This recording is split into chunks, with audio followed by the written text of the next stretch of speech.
मेरा नाम है अभिलाषा और आज हम डिस्कस करेंगे मेडिकल टर्मिनेशन ऑफ प्रेगनेंसी या हम कहें इंड्यूस्ड अबॉर्शन। इसके पहले वाले लेक्चर में हमने अबॉर्शन को बहुत ही अच्छे से डिटेल में कवर किया था प्रीवियस ईयर क्वेश्चंस के साथ। वहाँ हमने स्पॉन्टेनियस अबॉर्शन के सारे टाइप डिस्कस किए।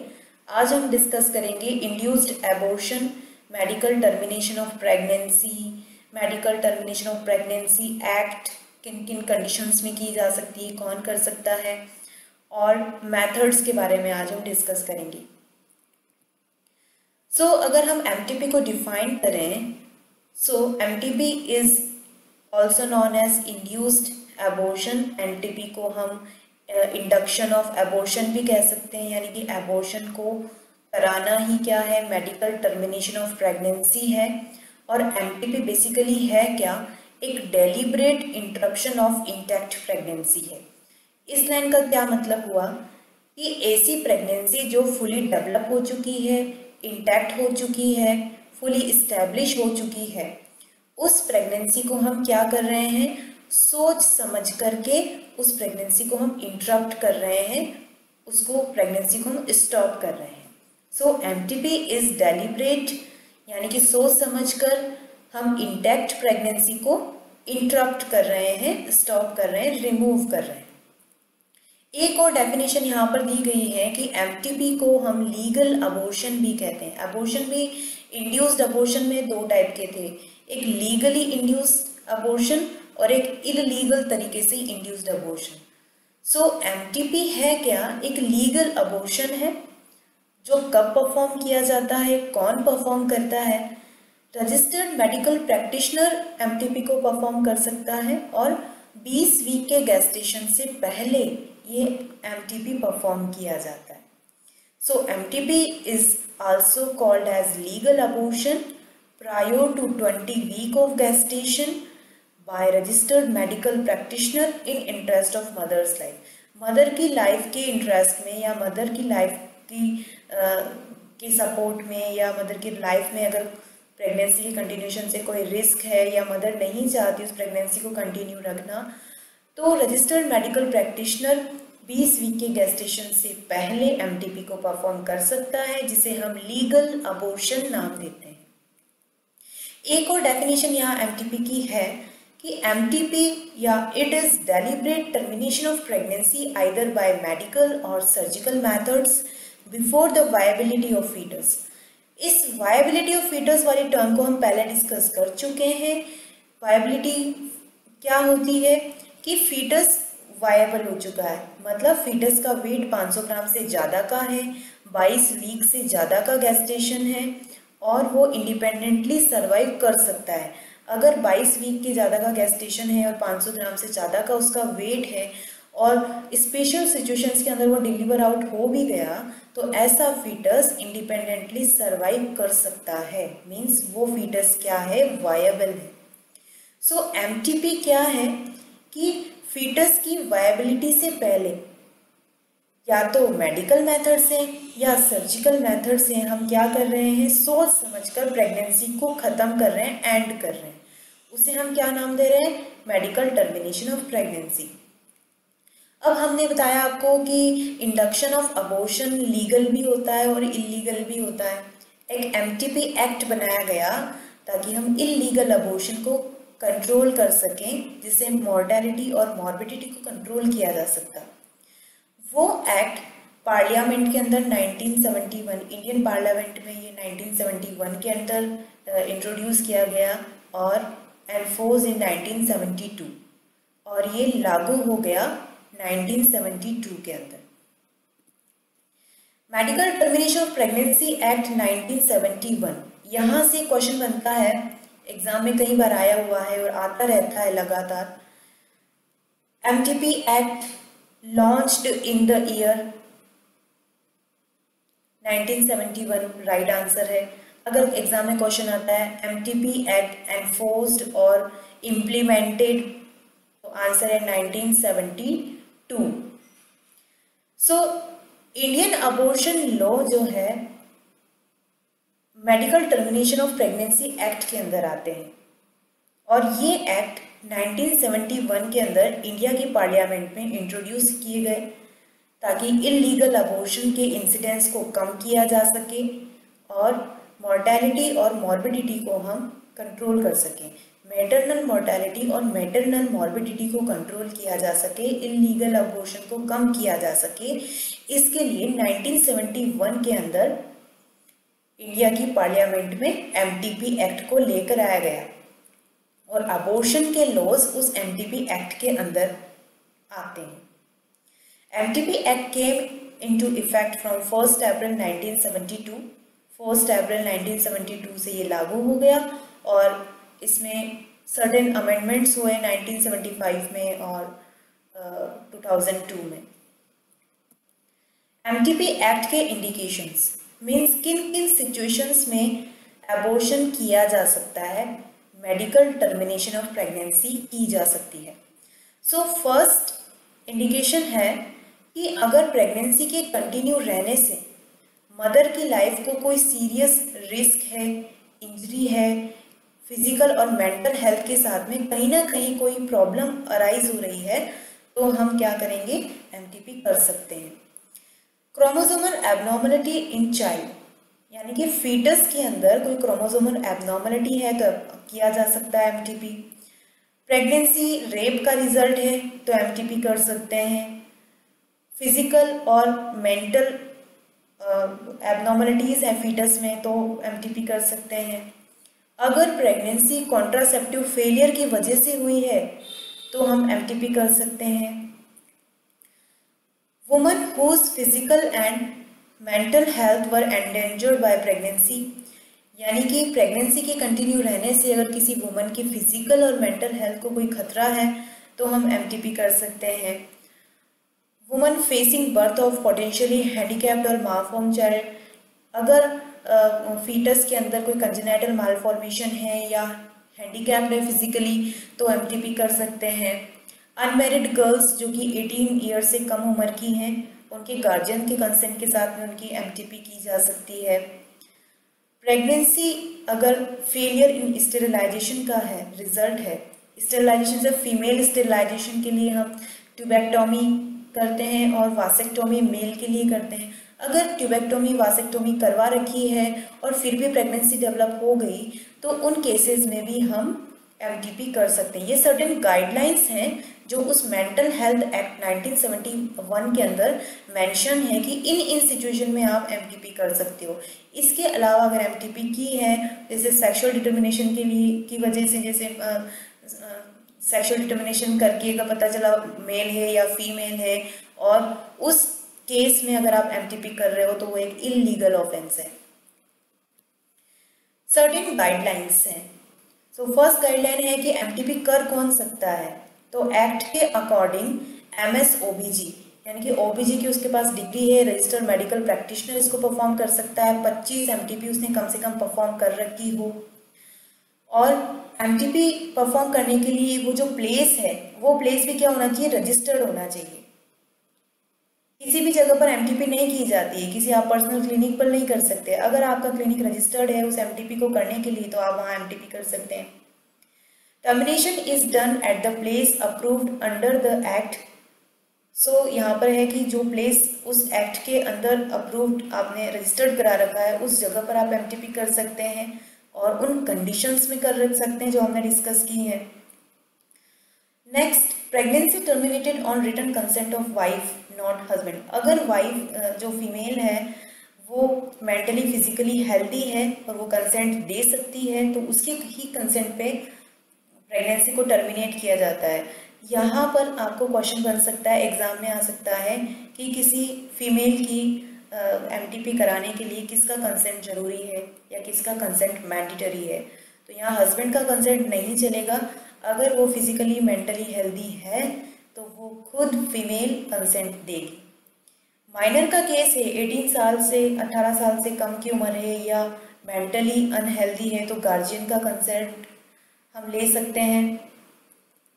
Termination permitted up to 20 weeks. MTP act के अंदर जो परमिशन दी है कि 20 वीक तक की प्रेगनेंसी को आप टर्मिनेट कर सकते हो और 12 वीक की प्रेगनेंसी, जैसे कितने वीक की प्रेगनेंसी है पेशेंट की, जैसे 12 वीक की प्रेगनेंसी है, तो 12 वीक की प्रेगनेंसी से पहले तो एक रजिस्टर्ड मेडिकल प्रैक्टिशनर का कंसर्न चलेगा, लेकिन अगर 12 वीक से ज़्यादा की प्रेगनेंसी है तो 2 मेडिकल प्रैक्टिशनर्स जो रजिस्टर्ड हैं उनकी ओपिनियन ज़रूरी है। कॉन्फिडेंशियलिटी को मेंटेन करना है और डायरेक्टर ऑफ हेल्थ सर्विसेज को डॉक्यूमेंटेशन देना है। Abortion has to be reported to director of health services of the state. हर स्टेट का अपना डायरेक्टर ऑफ हेल्थ सर्विसेज होता है, वहाँ पर हर अबॉर्शन की डिटेल होती है, तो उस डॉक्यूमेंटेशन को भी मेंटेन करना है। अगर डॉक्यूमेंटेशन को मेंटेन नहीं किया तो क्या होगा, वो अबॉर्शन इलीगल माना जाएगा। Methods first trimester abortion. So MTP first trimester में करने के मेथड्स हैं मेडिकल मेथड्स, जिनको हम अबॉर्शन पिल्स भी कहेंगे, और मेडिकल मेथड्स में है mifepristone and misoprostol combination, methotrexate and misoprostol combination, tamoxifen and misoprostol combination. Surgical methods के अंदर हैं menstrual regulation, vacuum aspiration, suction evacuation, dilatation and curettage. So first हम डिस्कस करते हैं medical methods means abortion pills. Medical methods के अंदर जो most common preparation use की जाती है वो है मीफीप्रिस्टोन एंड मीज़ोप्रोस्टोल, और ये क्या करती हैं कि जो नेचुरली प्रेगनेंसी के दौरान नेचुरली जो प्रोजेस्टेरॉन बन रहा है उसको ब्लॉक कर देती है। मीफीप्रिस्टोन और मीज़ोप्रोस्टोल की पिल्स, जिन्हें हम एबॉर्शन पिल्स कह रहे हैं, ये मदर की बॉडी में नेचुरली बन रहे प्रोजेस्टेरॉन को ब्लॉक कर देती है। और हम ये बात बहुत अच्छे से जानते हैं कि प्रोजेस्टेरॉन एक प्रेगनेंसी मेंटेनेंस हार्मोन है, यूट्रस की लाइनिंग को स्टेबल बना के रखता है, प्रेगनेंसी को मेंटेन करके रखता है। अगर हम अबॉर्शन पिल्स देंगे तो क्या होगा, प्रोजेस्टेरॉन को सिक्रेशंस को ये ब्लॉक कर देंगी, जिससे मदर की यूट्रस की लाइनिंग शेड होना स्टार्ट हो जाएगी, ब्लड सप्लाई और न्यूट्रिएंट की सप्लाई फीटस तक स्टॉप हो जाएगी और यूट्रस में फीटस डेड हो जाएगा। मीफीप्रिस्टोन लेने के 24 से 48 घंटे बाद में मीज़ोप्रोस्टोल दी जाती है, या तो वेजाइनली दी जाएगी या ओरल वे से दी जाती है। सो जब मीफीप्रिस्टोन और मीज़ोप्रोस्टोल दोनों कंबाइन एक्शन करती है, सीवियर क्रैम्प्स आने लगते हैं, कॉन्ट्रैक्शंस आने लगते हैं और हैवी ब्लीडिंग आने लगती है। ब्लीडिंग के साथ में फीटस का एक्सपल्शन हो जाता है। ये जो कॉन्ट्रैक्शंस हैं, क्रैम्प्स हैं, ये कुछ घंटों के भी हो सकते हैं और एक्सपेल्ड आउट हो सकता है, या फिर कुछ दिनों, 1 दिन 2 दिन तक भी ऐसा हो सकता है और एक्सपेल्ड आउट हो सकता है। बात करते हैं हम मीफीप्रिस्टोन की, तो फीटस के एक्सपल्शन के कुछ दिनों बाद ब्लीडिंग कंटिन्यू रहती है। नॉर्मल केसेस में ये ब्लीडिंग 9 से 16 दिन तक की हो सकती है, लेकिन कभी कभी ये ब्लीडिंग जो है वो मोर देन 20 डेज भी हो जाती है। सो एबॉर्शन पिल्स देने के बाद में 9 से 16 दिन की ब्लीडिंग होना, ये थोड़ी हेवी ब्लीडिंग होती है, ये नॉर्मल है, लेकिन किसी किसी केसेस में 20 या 25 या 30 दिन तक भी ब्लीडिंग होती है, तो इनको हम सीवियर केसेस के अंदर मानते हैं और हॉस्पिटलाइजेशन की यहाँ पर नीड होती है। मोर देन 20 और 30 डेज अगर ब्लीडिंग है तो वहाँ हमें हॉस्पिटलाइजेशन करना होगा, क्योंकि इस केस में क्या होगा, मॉर्टेलिटी के चांसेस बढ़ जाते हैं। सो जो मीफीप्रिस्टोन और मीज़ोप्रोस्टोल का कॉम्बिनेशन है, ये इफेक्टिव कितने दिनों के लिए होता है, अगर विदिन 63 डेज या हम खींच के माने विदिन 49 डेज ऑफ कंसेप्शन मीफीप्रिस्टोन और मीज़ोप्रोस्टोल लिया जाए तो ये प्रेगनेंसी को अबॉर्ट करवा सकता है। कॉम्बिनेशन ऑफ मीथोट्रेक्सेट एंड मीज़ोप्रोस्टोल, ये भी एक कॉम्बिनेशन दिया जाता है। मीथोट्रेक्सेट का यूज़ बेसिकली एक्टोपिक प्रेगनेंसी के केस के अंदर किया जाता है, और एक्टोपिक प्रेगनेंसी के अंदर मीथोट्रेक्सेट के साथ में मीज़ोप्रोस्टोल का कॉम्बिनेशन यूज़ किया जाता है एंड मोर देन 90% इफेक्टिव होता है। यहाँ पर एक क्वेश्चन और बनता है कि एक कपल है जिसने पहले तो अबॉर्शन का डिसाइड कर लिया और मीफीप्रिस्टोन और मीज़ोप्रोस्टोल के कॉम्बिनेशंस को ले लिया, लेकिन उसका सडन डिसीजन चेंज हो गया, तो क्या हम प्रेगनेंसी को कंटिन्यू कर सकते हैं? तो यहाँ पर आंसर जाएगा यस। जितना जल्दी हो सके उतना जल्दी हमें क्या करना होगा, इस केस में प्रोजेस्टेरॉन के इंजेक्शंस लगाने होंगे। क्यों? क्योंकि मीफेप्रिस्टोन और मीज़ोप्रोस्टोल जो प्रोजेस्टेरॉन है प्रेगनेंसी मेंटेनेंस हार्मोन, इसके सिक्रेशन को ब्लॉक कर रही थी, जिससे यूट्रस की लाइनिंग जो है वो शेड होना स्टार्ट हो गई। और अगर डिसीजन बदल जाता है इस समय पर, तो एज सुन एज पॉसिबल, जितना जल्दी हो सके उतना जल्दी प्रोजेस्टेरॉन के इंजेक्शंस लगाए जाते हैं, जिससे वो यूट्रस की लाइनिंग मेंटेन हो और अबॉर्शंस को बचाया जा सके। नेक्स्ट हम बात करते हैं सर्जिकल मेथड्स की। सर्जिकल मेथड्स के अंदर menstrual regulation, suction, evacuation and curettage, vacuum aspiration, dilatation and curettage, ये कुछ मेथड्स हैं जो कि फर्स्ट ट्राइमेस्टर सर्जिकल मेथड्स हैं। सो फर्स्ट है मेंस्ट्रुअल रेगुलेशन। मेंस्ट्रुअल रेगुलेशन में क्या होता है कि मिस्ड पीरियड, यानी कि पीरियड मिस हो गया, उसके बाद में 14 दिन के अंदर अंदर एंडोमेट्रियल कैविटी का एस्पायरेशन किया जाता है। मेंस्ट्रुअल रेगुलेशन के अंदर लास्ट पीरियड जब मिस हुआ, तो मिस्ड पीरियड के 14 दिन के अंदर अंदर एंडोमेट्रियल कैविटी का एस्पायरेशन किया जाता है। ये एक ओपीडी प्रोसीजर होता है, इसके लिए हॉस्पिटलाइजेशन की ज़रूरत नहीं होती। असेप्टिक प्रिकॉशंस इसमें लिए जाते हैं, सर्विक्स को डायलेट किया जाता है और पोस्टीरियर वेजाइनल स्पेकुलम को हम इंट्रोड्यूस करते हैं। एलिस फॉरसेप्स से सर्विक्स को होल्ड करते हैं। 4 और 5 mm साइज के डायलेटर्स लगाए जाते हैं सर्विक्स में ताकि डायलेट हो जाए। कारमन कैनुला इंसर्ट किए जाते हैं और सक्शनिंग की जाती है, यानी कि एंडोमेट्रियम कैविटी का एस्पायरेशन किया जाता है। इससे पहले के लेक्चर में मैंने आपको बताया था प्रीवियस ईयर क्वेश्चंस में कारमन कैथेटर और Karman cannula are used in which type of condition और सिचुएशन, तो वहाँ आंसर क्या था, एबॉर्शन। सो एबॉर्शन को इंड्यूस कराने के लिए हमें कारमन कैनुलास का यूज करना पड़ता है। मेंस्ट्रुअल रेगुलेशन के कुछ इक्विपमेंट्स होते हैं। फर्स्ट होता है इसका सिरिंज और सेकंड वन होता है प्लास्टिक कैनुला। जो ये सिरिंज है, ये मेंस्ट्रुअल रेगुलेशन सिरिंज किट है और ये इसके पार्ट्स हैं।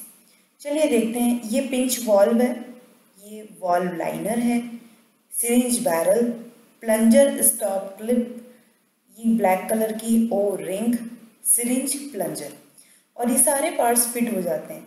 अब आप यहाँ देख सकते हैं, ये ब्लैक कलर का आपको दिख रहा है वाल्व लाइनर, इसके ऊपर पिंच वाल्व फिट हो गया, ये पिंच बटन है, ये बैरल है, यहाँ पर ये क्लिप है, प्लंजर स्टॉप क्लिप, और ये प्लंजर को इंट्रोड्यूस कर दिया तो ये ओ रिंग यहाँ पर आ गई, और ये सिरिंज प्लंजर। एग्जाम में ऐसे भी क्वेश्चन पूछा जा सकता है, आपको इमेज दी जा सकती है, ये इमेज आप देख सकते हैं, यहाँ से आप पहचान सकते हैं कि ये वाल्व लाइनर, बटन वगैरह सारे पार्ट्स यहाँ पर हैं। तो ये है menstrual regulation syringe kit. Next surgical method है फर्स्ट ट्राइमेस्टर के अंदर वैक्यूम एस्पायरेशन, या तो मैनुअल वैक्यूम एस्पायरेशन या electronic vacuum aspiration. Vacuum aspiration जो है वो 12 वीक तक किया जाता है और मिनिमम सर्वाइकल डायलेटेशन इसमें किया जाता है। ये बहुत क्विक प्रोसीजर है, 15 मिनट का प्रोसीजर है और 98 to 100% इफेक्टिव होता है। इसमें ट्रॉमा भी कम होता है और डायलेटेशन, इवैक्यूएशन और क्यूरेटेज से काफ़ी सेफ है ये मेथड। इस मेथड में क्या किया जाता है, कारमन कैनुला इंट्रोड्यूस किया जाता है और सक्शन किया जाता है, यानी कि वैक्यूम क्रिएट किया जाता है। मैनुअल वैक्यूम एस्पायरेशन या इलेक्ट्रॉनिक वैक्यूम एस्पायरेशन किया जाता है।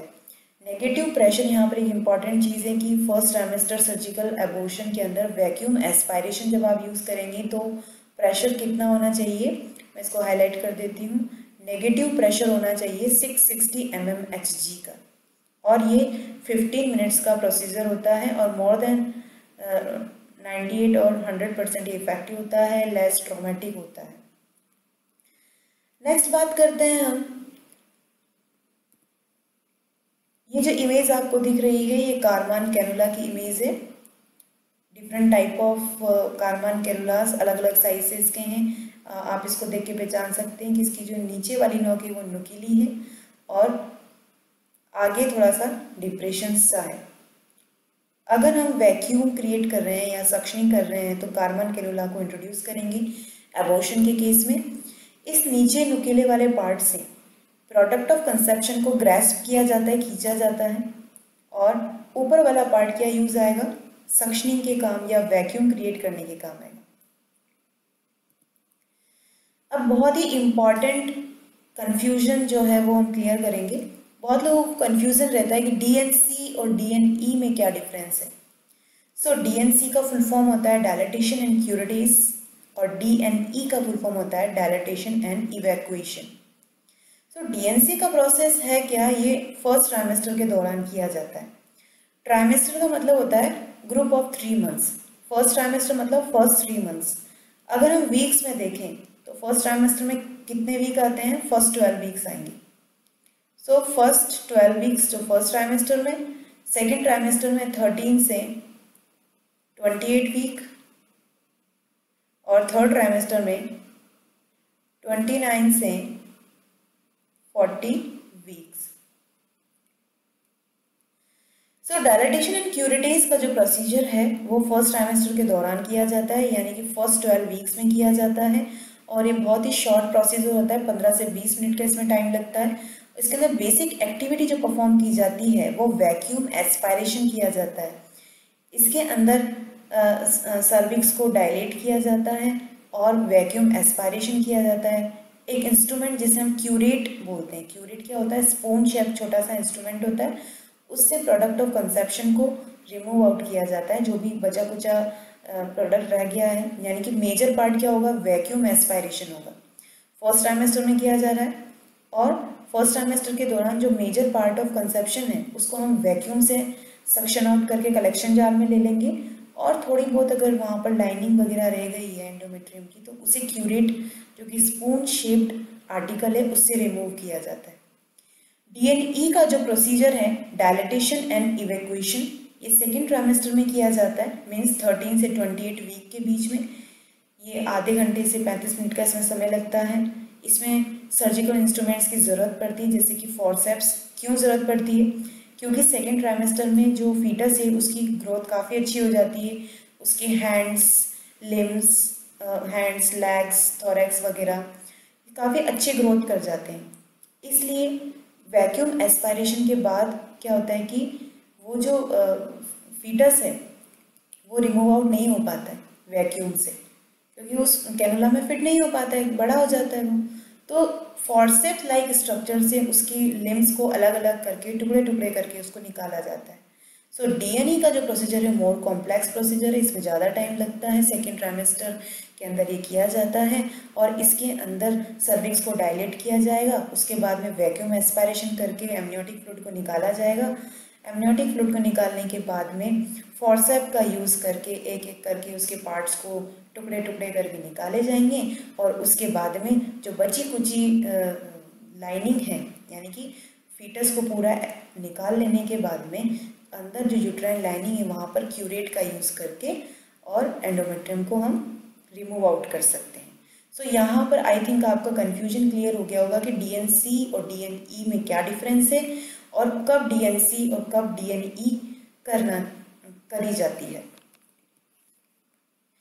सो डायलेटेशन एंड क्यूरेटेज की हम बात करें, जो मैंने आपको अभी जस्ट बताया कि इसके अंदर क्या किया जाता है, सर्विक्स को डायलेट किया जाता है और प्रोडक्ट ऑफ कंसेप्शन को रिमूव किया जाता है।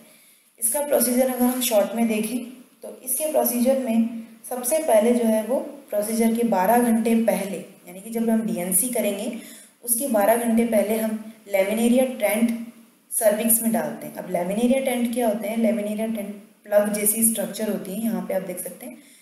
तो डीएनसी का प्रोसेस करने के 12 घंटे पहले लेमिनेरिया टेंट जो कि प्लग लाइक स्ट्रक्चर होती है वो सर्विक्स में फिट किए जाते हैं, और ये क्या करते हैं, लेमिनेरिया टेंट सर्विक्स के आसपास के फ्लूइड को एब्जॉर्ब कर लेते हैं और धीरे धीरे सर्विक्स को डायलेट करते हैं। या फिर सर्विक्स को डायलेट करने के लिए हम मीज़ोप्रोस्टोल भी दे सकते हैं, और मीज़ोप्रोस्टोल जो है वो वेजाइनली दी जाती है 400 माइक्रोग्राम।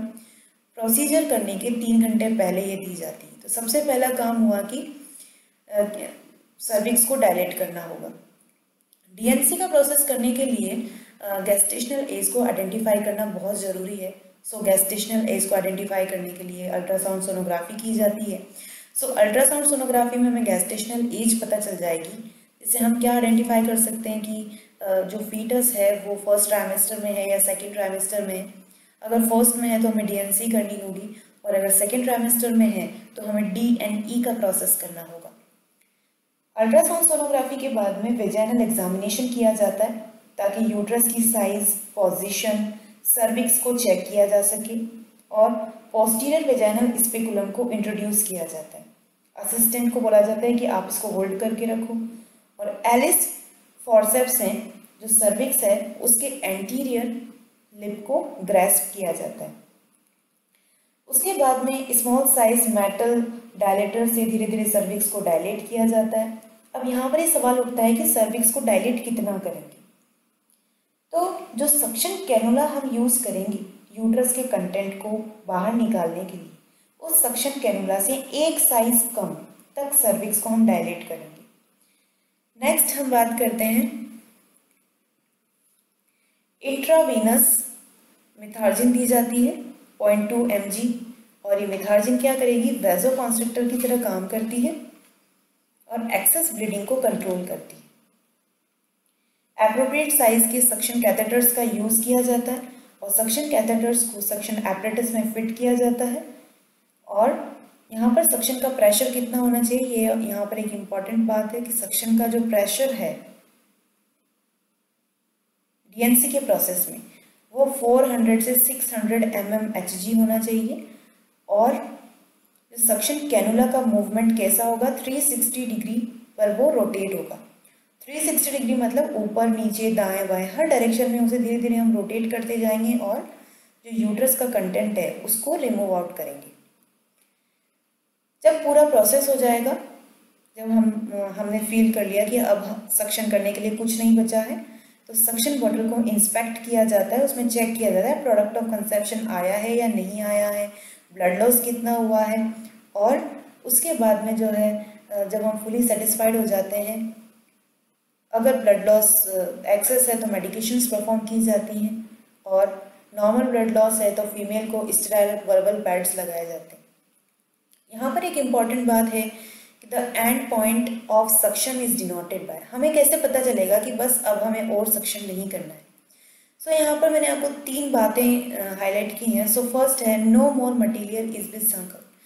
जब हम सक्शनिंग करते हैं तो एक नॉइस आती है, हमें अपने आप पता चल जाता है कि हाँ कुछ चीज़ है और वो सक्शन होकर के कलेक्शन जार में जा रही है। जब मटेरियल पूरा सक्शन आउट हो जाता है तो उस समय नॉइस चेंज हो जाती है और कलेक्शन बैग में कुछ नहीं जाता। सेकंड चीज़ है कि जैसे जैसे सक्शन किया जाएगा यूट्रस का साइज छोटा होता जाएगा, और हमने कैनुला यूट्राइन कैविटी में, यूट्राइन लाइनिंग में कैविटी में इंसर्ट किया था, तो यूट्रस छोटा होगा तो वो क्या होता है कि जो सक्शन कैनुला है उसके साथ में ग्रिपिंग करने लग जाता है, जिससे हमें पता चल जाता है कि अब कुछ भी वहाँ पर मटेरियल नहीं बचा है सक्शन करने के लिए। नेक्स्ट है कि जो ट्रांसपेरेंट ट्यूब है सक्शन की, वहाँ पर बबल्स आने लग जाते हैं, जिससे भी हम आइडेंटिफाई कर सकते हैं कि अब सक्शन नहीं करना है। तो क्या क्या पॉइंट हुए जहाँ हमें पता चलेगा कि अब सक्शन नहीं करना है। सबसे पहला तो ये हुआ कि वॉइस या हम कहें नॉइस चेंज हो जाएगी, जो आवाज़ है वो बदल जाएगी सक्शनिंग की। सेकंड है कि जो यूट्रस है उसके साथ में ग्रिपिंग होने लग जाएगी सक्शन कैनुला की। थर्ड है जो ट्रांसपेरेंट ट्यूब है उसमें हमें बबल्स दिखने लग जाएंगे, इसका मतलब सक्शन हो चुका है, अब कुछ भी नहीं बचा है यूट्रस के अंदर। फर्स्ट ट्राइमेस्टर डीएनसी का यहाँ पे आपको एक डायग्राम दिख रहा है, सेम वही पूरा प्रोसेस जो मैंने आपको बताया। सबसे पहले क्या करना होगा, अल्ट्रासाउंड सोनोग्राफी करनी होगी, जिससे हमें गेस्टेशनल एज का पता लग जाएगा और हम डिसाइड कर पाएंगे कि हमें डीएनसी करना है या डीएनई करना है। गेस्टेशनल एज के कंफर्म होने के बाद में डीएनसी की डेट फिक्स हो जाएगी। देन हमें अब सर्विक्स का डायलेटेशन करना है, तो लेमिनेरिया ट्रेंड इंट्रोड्यूस किए जाएंगे, जो प्लग लाइक स्ट्रक्चर्स होते हैं सर्विक्स के अंदर इन लेमिनेरिया ट्रेंड को लगा दिया जाता है, जो आसपास के स्ट्रक्चर्स हैं फ्लूइड को एब्जॉर्ब करके धीरे धीरे सर्विक्स को डायलेट करते हैं, या फिर मीजोप्रोस्टोल दी जाती है सर्विक्स को डायलेट करने के लिए। सो लेमिनेरिया ट्रेंड तो कब लगाएंगे हम, प्रोसीजर करने के 12 घंटे पहले, और अगर मीजोप्रोस्टोल का यूज़ करें तो प्रोसीजर करने के 3 घंटे पहले हम मीजोप्रोस्टोल का यूज़ करेंगे। उसके बाद में क्या करना है, हमें वेजाइनल एग्जामिनेशन कंफर्म करना है, वेजाइनल एग्जामिनेशन करना है जिससे हम कंफर्म करेंगे कि यूट्रस की साइज़ क्या है, पोजीशन क्या है, सर्विक्स की पोजीशन क्या है। फिर उसके बाद में जो है एक स्पेकुलम को इंट्रोड्यूस किया जाता है। आप ये देख सकते हैं यहाँ पर ये स्पेकुलम है, इस स्पेकुलम को इंट्रोड्यूस किया जाता है और ट्रेनिकुलम क्लैम्प किया जाता है। ये एंटीरियर लिप है सर्विक्स का, ये पोस्टीरियर लिप है। सो एंटीरियर लिप ऑफ सर्विक्स को हमें क्या करना होगा, थोड़ा ऊपर होल्ड करना होगा, स्टेडी करना होगा। या तो हम इसके लिए एलिस फॉर्सेप का यूज़ कर लेंगे या टेनिकुलम का यूज़ करेंगे। देन उसके बाद में कैनुला को इंट्रोड्यूस किया जाता है और कैनुला इंट्रोड्यूस करने के बाद में एमनियोटिक फ्लूइड प्लेसेंटा फीटस को सक्शन कर लिया जाता है कलेक्शन जार के अंदर, और फीटस जो है उस कलेक्शन जार के अंदर फीटस और प्लेसेंटा छोटे छोटे टुकड़ों में बढ़ जाता है। आप वहाँ से इंस्पेक्ट कर सकते हैं। तीसरी चीज़ जो यहाँ पर है, यहाँ पर हमने पूरा सक्शन कर लिया, फिर हम क्या करेंगे, स्पून शेप डिवाइस जो कि क्यूरेट हम बोल रहे हैं, इस क्यूरेट का यूज़ करेंगे और जो भी रेमिनेंट्स हैं, जो भी बचे हुए मटेरियल हैं, बचे हुए सब्सटेंस हैं, मेम्ब्रेन्स हैं, उनको इस क्यूरेट की सहायता से स्क्रैपिंग की जाती है। लास्ट में क्या करना है, जो कलेक्शन बैग है या कलेक्शन जार है उसके अंदर इंस्पेक्ट किया जाता है कि ब्लड लॉस कितना हुआ है, एमनियोटिक फ्लूइड, प्लेसेंटा के टिश्यूज़ और फीटस के पार्ट आप देख सकते हैं। यहाँ पर ये फीटस का थोरेक्स पार्ट, ये हैंड्स, ये भी हैंड्स, ये लेग्स, ये इंटेस्टाइन वाला पार्ट। तो एक तरीके से ये बहुत ही भयावह, मेरे हिसाब से बहुत ही ज़्यादा डेंजरस होता होगा कि किसी की लाइफ को लेने का हमें कोई भी अधिकार नहीं है। इसलिए आप लोग जब भी किसी भी कम्युनिटी में वर्क करें तो वहाँ पर कॉन्ट्रासेप्टिव मेथड्स की यूज़ को एनफोर्स करें। क्योंकि एबॉर्शन में बहुत ही एक अजीब सिचुएशन बनती होगी। तो यहाँ पर ये पूरा डीएनसी का प्रोसेस है जहाँ पर ये 9 वीक का फीटस है, फर्स्ट ट्राइमेस्टर में है, और इस पूरे प्रोसेस से उसको सक्शन आउट करके कलेक्शन जार में लेकर आया जाता है। नेक्स्ट हम बात करते हैं second trimester medical methods. Second trimester के अंदर प्रोस्टाग्लैंडिन्स और ऑक्सीटोसिन का यूज़ करते हैं। प्रोस्टाग्लैंडिन्स जो है वो सर्विक्स और यूट्रस पे काम करते हैं और इसके अंदर जो है प्रोस्टाग्लैंडिन ई, डीनोप्रोस्टोन, गैमोप्रोस्टोन और सरप्रोस्टोन का, मीजोप्रोस्टोन का यूज़ किया जाता है।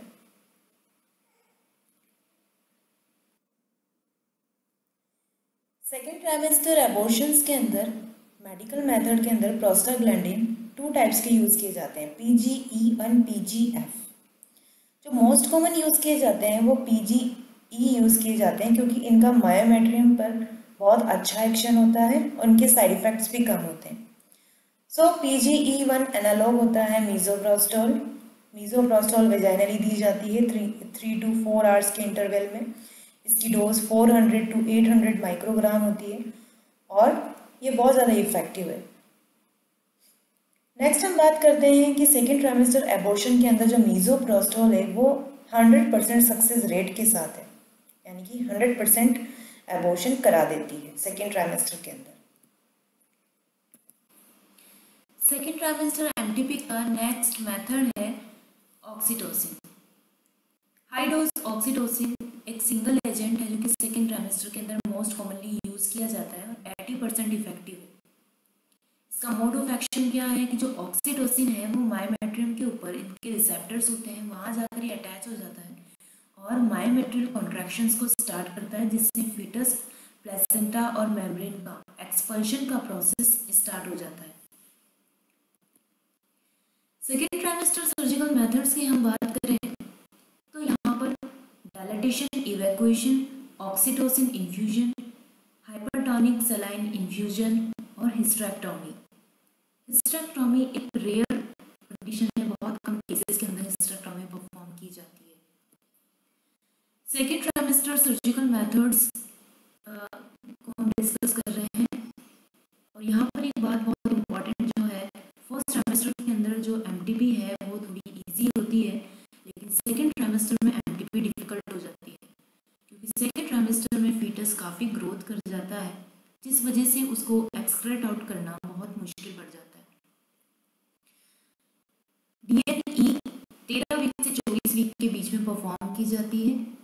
एमटीपी एक्ट के अकॉर्डिंग 20 वीक के पहले पहले परमिटेड किया गया है एमटीपी करना, लेकिन स्पेशल सिचुएशंस के अंदर हम 22 वीक पे भी कर सकते हैं।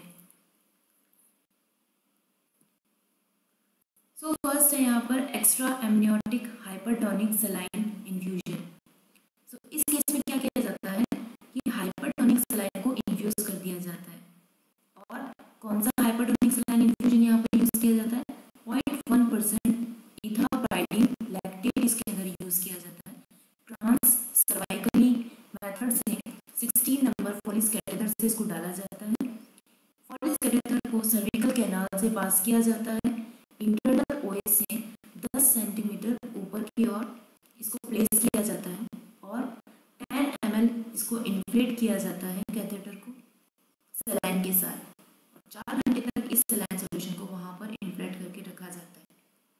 इसका मोड ऑफ एक्शन क्या है कि जो extra amniotic hypertonic saline solution है, इसका मोड ऑफ एक्शन ये है कि इसमें बेसिकली हम कर क्या रहे हैं, इसके अंदर हम 16 नंबर फॉलिस कैथेटर को ट्रांस सर्वाइकली डाल रहे हैं, सर्विक्स के द्वारा अंदर डाल रहे हैं, और कितना अंदर डाल रहे हैं, इंटरनल ओएस से 10 सेंटीमीटर ऊपर की ओर डाला जा रहा है एमनियोटिक मेम्ब्रेन और मायोमेट्रियम के बीच में।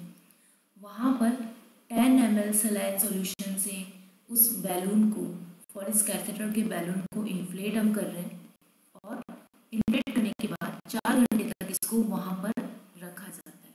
इसका मोड ऑफ एक्शन ये है कि डेसिडुआ से प्रोस्टाग्लैंडिन्स का सिक्रेशन करता है, जिससे जो मेम्ब्रेन्स की स्ट्रिपिंग हो जाती है, यानी कि मेम्ब्रेन सेपरेट आउट होने लग जाती है, amniotic membrane decidua separate out होने लग जाता है, और सर्विक्स का डायलेटेशन हो जाता है, और उसके बाद में जो एबॉर्शन का प्रोसेस स्टार्ट हो जाता है।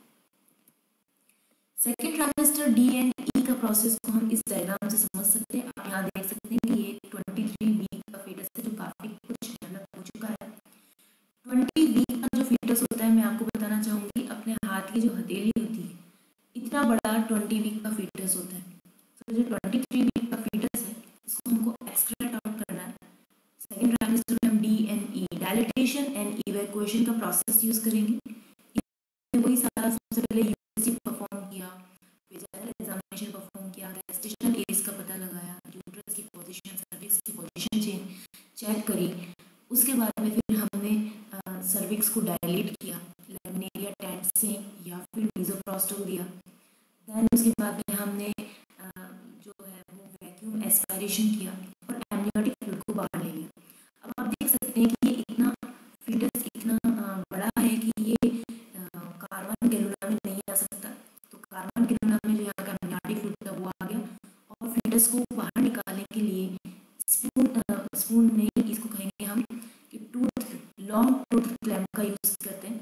इसलिए फीटस के एक एक बॉडी पार्ट्स को खींच के टुकड़े टुकड़े करके निकाला जाता है। आप यहाँ देख सकते हैं body parts of foetus grasped at long tooth clamp. Long tooth clamp के साथ में हम फीटस के बॉडी पार्ट्स को एक एक करके निकालेंगे, टुकड़े करके।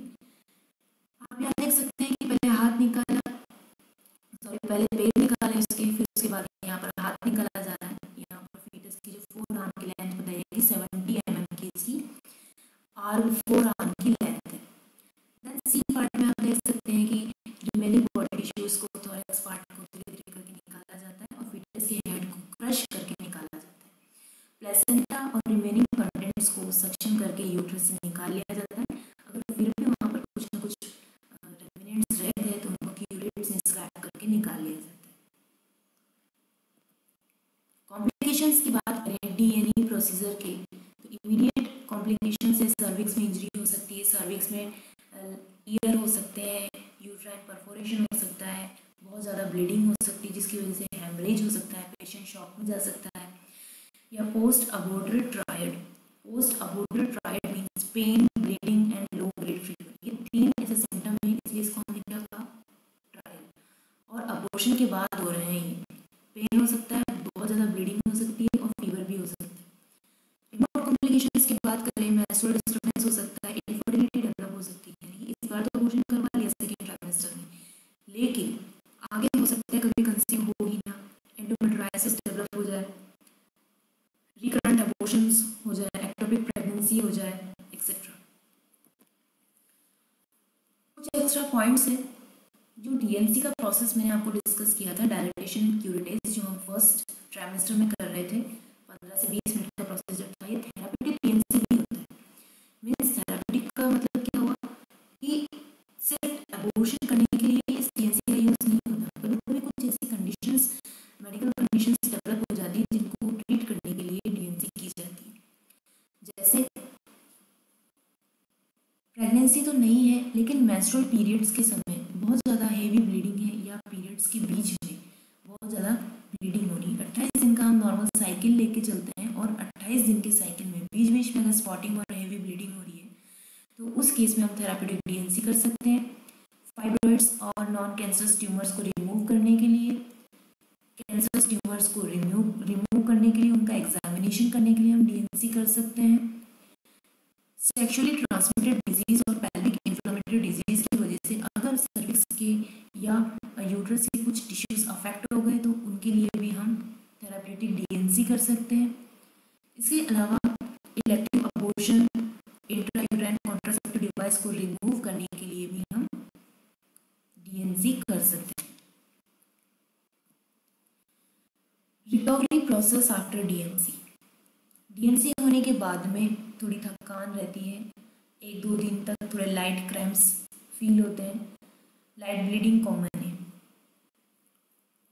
जो फीमेल है वो 1 से 2 दिन बाद में अपनी एक्टिविटीज़ को रिज्यूम कर सकती है, वापस जा सकती है। कम से कम 3 दिनों तक बात नहीं लेना है, सेक्सुअल इंटरकोर्स नहीं करना है, और वेजाइनल डूज वगैरह यूज़ नहीं करने हैं।